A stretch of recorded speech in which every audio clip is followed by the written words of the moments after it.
Nye mamivi, friend Auntie Rose, Omanyinsa, Mwegudie, Somo Sheye, Kenka.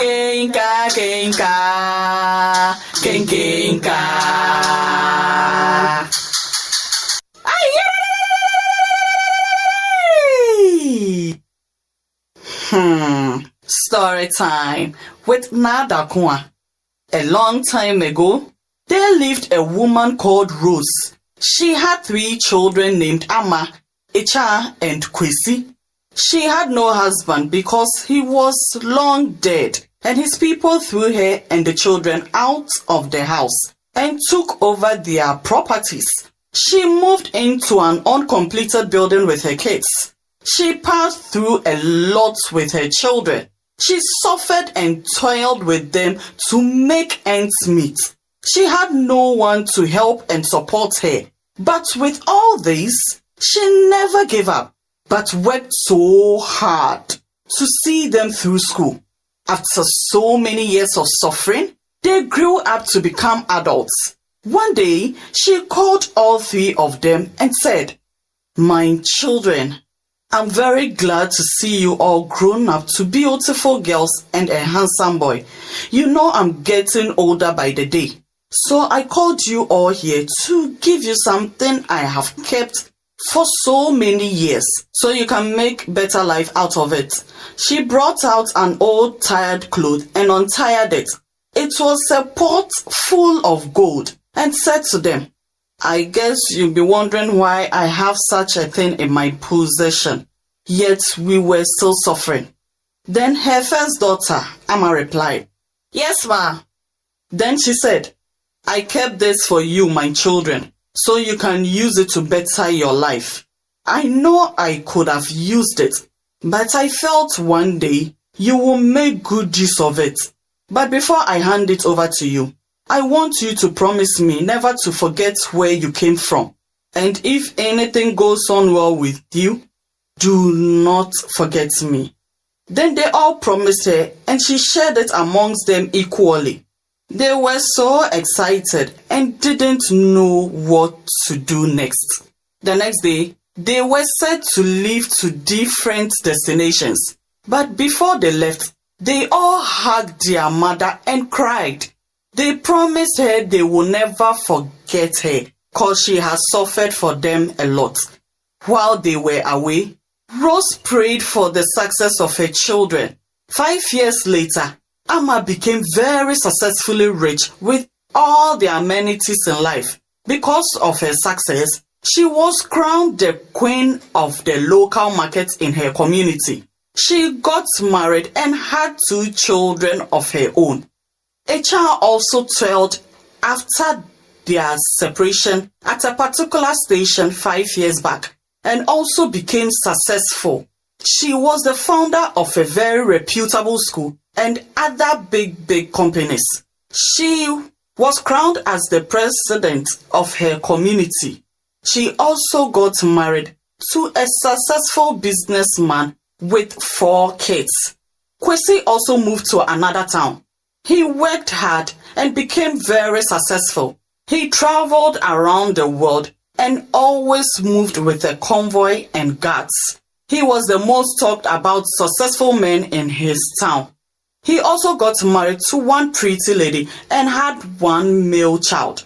Meanwhile, their mother, Auntie Rose, was still alive, living in the same uncompleted building where they have lived. They have left for many years and forgotten about their mother. She had grown very old with barely any food to eat. The people in her community were very surprised to see her, always begging for food. They would tell her to go see her children because they were doing very well in life.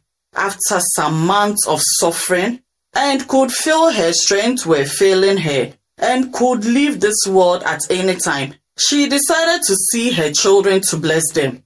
Her neighbors gave her the address to where her children lived and some money for transport and food. She traveled in a bus for hours till it was night, so she slept under someone's kiosk till the next day. She made enquiries to her first daughter, Amma's house. As soon as she saw her mother, she recognized her and was embarrassed to call her mother because she was in tattered clothes and looked so unkempt.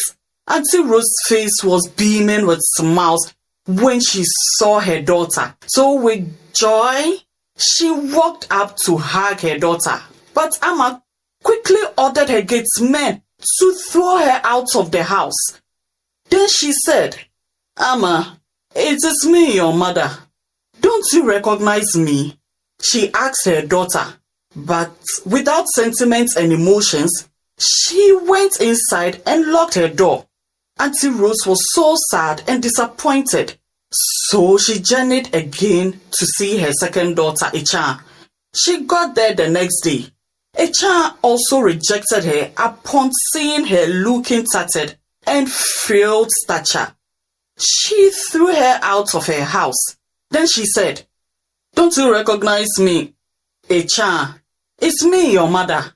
I carried you in my womb for 9 months and suffered to cater for you and your siblings. Is this how you pay me?" Then the child shouted, "Who are you, old lady? You can't be my mother. Get out of my house." Rose cried and cried. She fell on the ground because she was too weak, since she hasn't had anything better to eat. But Echa, without remorse, dragged her out of the house. She again started the third phase of her journey to her son's town, which was a bit far and would take 2 days to get there. She couldn't stop herself from weeping along her way. Then she asked herself, "How is this possible?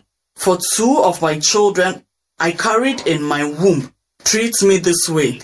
How could they allow the material things of life blind them? For them to reject me?"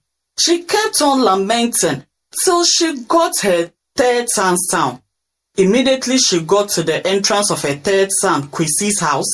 She stopped and said to herself, "If my daughters could reject me that simple and treat me like I am nothing to them, how well do I expect my son, who is very rich and married, even treat me? He and his wife would throw me out as well.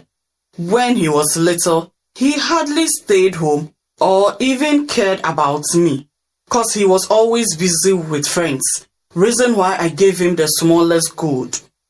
It's better I go back home and die a miserable death than face another humiliation." She left to the bus station to journey back home. Then an inner voice said to her, "Why don't you give it a try? He's also your child and might be different. Don't judge him too quick." So she returned back to see her son. But this time, her hope was already shattered and was just giving it a try. As soon as Kwesi sighted his mother, he quickly rubbed his eyes to be sure he wasn't dreaming. Then he rushed to her from his balcony, knelt before her, cried and hugged her. He told her how much he missed her and how his uncle told him she was long dead and buried in her hometown. Reason why she hasn't seen him. Still kneeling, he continued saying, "I have been thinking of you a lot. I even told my wife and son about you. Look at my cars. The number plate has your initials in remembrance of you." Auntie Rose was dumbfounded. He quickly ushered her in and called his wife and son to come greet her. She was taken to her room with a queen-size bed, laid with a clean white bedsheet with AC. After some hours, she joined them downstairs, wearing the new beautiful dress her son's wife gave her. She was looking so beautiful and smelling good as well. She breathed a sign of relief, and said, "As a parent, do what is best for your children and never expect anything from them, because they may all not be there for you at your old age. After spending a month with them, She told her son she had to go back to where she came from, that she had only come to bid them farewell and to bless them before she joins her ancestors. They didn't want her to go, but after lots of persuasion from her, they finally agreed. When she got back to her uncompleted house, she looked around and said, "Great to be home. At least one child didn't fail me." 3 weeks later, news got to them that their mother had passed on, but she left another treasure for them and asked that all 3 of them, together with their families, came for it. Amma and Necha individually came with their convoy in an expensive cars. Then Kwesi and his family got there later. When they got to their mother's compound, they started wailing and said how their mother had refused their help. In fact, they said a lot of lies to the people outside. Kwesi stared at them with a disgusting look. They bragged about the kind of burial they would give her and the people they were going to invite. They started making calls to inform their rich business partners and friends about their loss. A woman came to them and called them to come see their dead mom's body and show them where the treasure was. Immediately they got inside, they almost took to their heels after seeing their mother sitting comfortably in a plastic chair. Then she said to them, Come, my children, I'm not dead. So come and sit, you all. I did this in order to talk to you about something important. My 2 beautiful daughters, I trusted you girls so much. I loved you more than anything.